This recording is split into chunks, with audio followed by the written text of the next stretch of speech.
नमस्कार, आप देख रहे हैं न्यूज फॉर नेशन और मैं हूं प्रियदर्शन।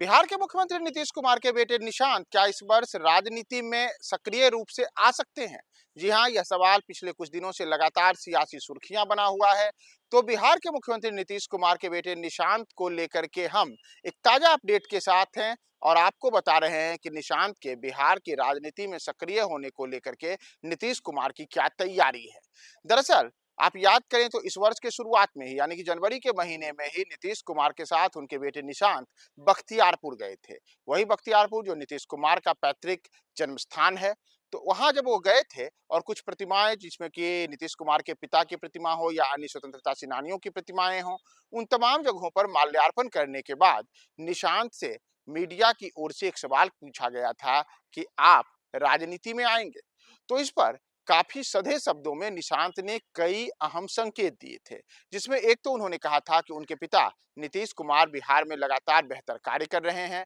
तो उनको फिर से बिहार का मुख्यमंत्री बनाने के लिए और इस वर्ष के चुनाव में यानी कि जो बिहार में विधानसभा का चुनाव होना है, उस चुनाव में नीतीश कुमार को समर्थन देने की अपील निशांत की ओर से की गई थी। वहीं वे राजनीति में आएंगे या नहीं, इस सवाल को लेकर के निशांत ने एक किस्म से एक सियासी चुप्पी जरूर साधी थी। लेकिन सियासत में कहा जाता है कि जहां चुप्पी साधी जाती है वहां कई सवाल भी छोड़ दिए जाते हैं। तो सूत्रों का कहना है कि इस वर्ष ही यानी कि होली के ठीक बाद निशांत बिहार में सियासी रंग में रंगे दिख सकते हैं और इसके पीछे कई कारण हैं। और एक कारण यह है कि नीतीश कुमार नहीं चाहते हैं कि उनकी पार्टी जदयू की दुर्गति कुछ वैसी ही हो जैसी दुर्गति तमिलनाडु में जे जयललिता की पार्टी अन्ना द्रमुक की हम सब ने देखी है हाल के वर्षों में। दरअसल अगर आप याद करें तो तमिलनाडु की मुख्यमंत्री जयललिता, जिनकी पार्टी अन्ना द्रमुक एक दौर में तमिलनाडु में सबसे ताकतवर दल के रूप में हुआ करती थी और जयललिता ने तो लगातार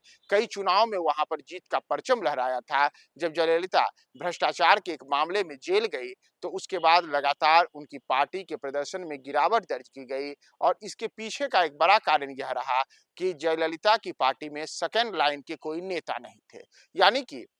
अन्ना द्रमुक की जो पहचान थी वह जयललिता के साथ ही रही। उसके बाद चाहे वहां पनीर सेल्वम हो या ओपी पళनिस्वामी हो, इन तमाम नेताओं ने अपने आप को सेकेंड लीडरशिप के नेता के तौर पे उस किस्म से पहचान बनाने में सफलता हासिल नहीं की जैसी सफलता और जैसी लोक प्रसिद्धि जयललिता के पास थी। नतीजा हुआ कि चुनाव दर चुनाव, चाहे वह विधानसभा के तमिलनाडु में चुनाव हो या फिर लोकसभा के चुनाव के दौरान तमिलनाडु में अन्ना द्रमुक का प्रदर्शन हो, वह कहीं से भी अन्ना द्रमुक की सेहत के लिए सही नहीं रहा। और इसके पीछे कारण यह माना गया कि जयललिता के निधन के बाद अन्ना द्रमुक में नेतृत्व का एक टूटा हो गया और नतीजा रहा कि अन्ना द्रमुक किसके चेहरे के सहारे आगे बढ़े, इस सवाल ने आम जनता के सामने भी एक बड़ा सवाल छोड़ दिया। और नतीजा है कि वहां पे अन्ना द्रमुक की अनुपस्थिति की कमजोर होती स्थिति के कारण ही द्रमुक यानी कि स्टालिन जो मुख्यमंत्री हैं, उनकी पार्टी लगातार मजबूत होते रही है। तो तमिलनाडु से सीख लेते हुए नीतीश कुमार बिहार में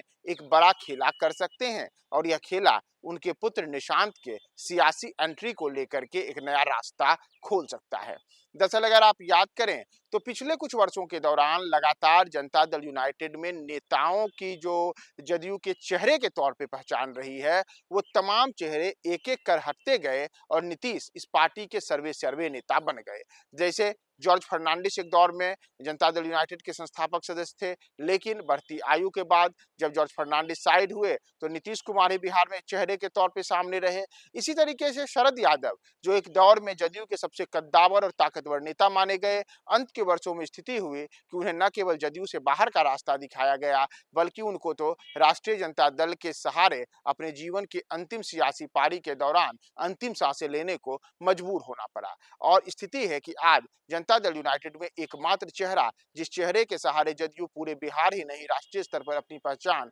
कायम करती है, वह चेहरा नीतीश कुमार है। नीतीश कुमार के सहारे बिहार की सियासत में उनके दल से कई अन्य नेता भी जुड़े, जिसमें चाहे आरसीपी सिंह का हम नाम लें या फिर अन्य नेता हों। लेकिन आरसीपी की स्थिति है कि आज वे पहले जदयू से बाहर किए गए और उसके बाद वह भाजपा में गए, फिर भाजपा से भी अलग हो चुके हैं। इसी तरीके से जनता दल यूनाइटेड में चाहे ललन सिंह हो, अशोक चौधरी हो, विजय चौधरी हो या फिर मनीष वर्मा हो, ये कई ऐसे नेता और चेहरे हैं जिनको लेकर के ये कहा जाता है कि नीतीश के बाद ये सेकंड लाइनअप के नेता हैं। लेकिन इनमें से कोई भी नेता अभी तक नीतीश कुमार के द्वारा घोषित तौर पर उनका उत्तराधिकारी नहीं है और नतीजा है कि इस कारण से जनता दल यूनाइटेड को लेकर के ये बातें साफ बार-बार आती हैं कि नीतीश के बाद आखिर जदयू की कमान किसके हाथों में हो। तो माना जा रहा है कि इसी कारण से नीतीश कुमार अब अपनी जगह अपने बेटे निशांत को राजनीति में पदार्पण करा सकते हैं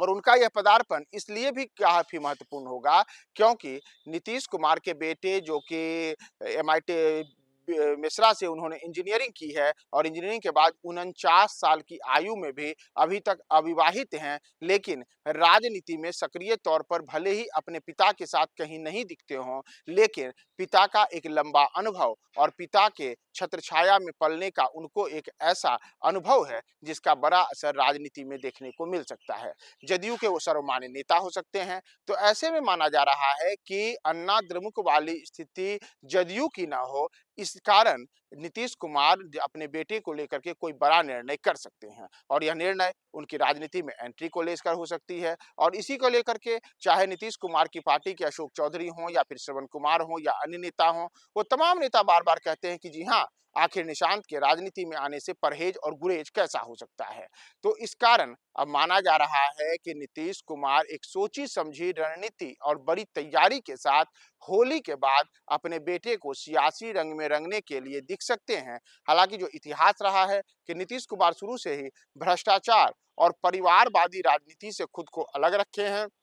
तो उनके लिए अपने सिद्धांतों से एक तरीके से समझौता करने वाली स्थिति यहाँ अपने बेटे को राजनीति में पदार्पण कराने के समय देखने को मिल सकती है। लेकिन सूत्रों का कहना है कि जदयू इस बात के लिए पूरी तरीके से तैयार है कि नीतीश कुमार के बाद चेहरे के तौर पर निशांत ही एक ऐसे चेहरे होंगे जो पूरी पार्टी को एकजुट एक बैनर के तले एक झंडे के नीचे रख सकते हैं। तो इसलिए निशांत एक सबसे मुफीद चेहरा होंगे जिनके सहारे जदयू की राजनीति को आगे बढ़ाया जा सकता है। दूसरी ओर नीतीश कुमार के स्वास्थ्य को लेकर के भी लगातार ये खबरें आती हैं कि उनका स्वास्थ्य पिछले कुछ समय में लगातार अलग-अलग ऊपर-नीचे होता रहा है। तो इन तमाम स्थितियों में अपने पिता के उत्तराधिकारी के तौर पे निशांत का नाम सुर्खियां बना हुआ है और निशांत कब जदयू का तीर अपने हाथों में लेकर के पिता की तरह जदयू के सफलता का निशाना लगाते हैं, हम आपको तमाम अपडेट्स बताएंगे। बने रहे न्यूज़4 नेशन के साथ।